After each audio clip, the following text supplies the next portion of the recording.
Unang-unang kalaban, si Lilit ng Dunggalo.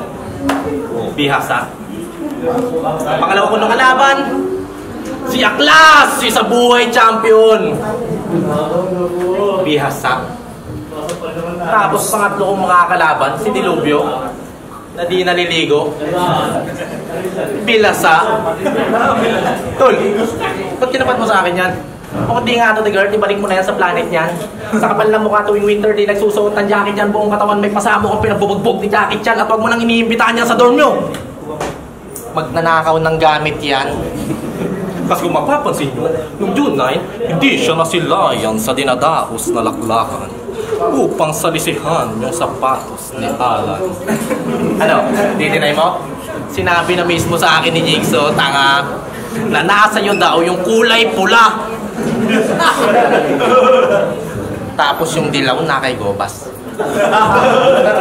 Napilitang kumanta si Jigsaw kasi yung hatian nyo hindi patas.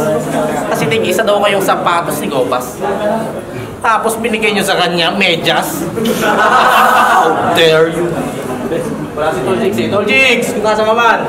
Ano? Mapulis na natin to, Jong? Ay, hindi pala pwede. Pati ikaw makukulong. Okay, change topic.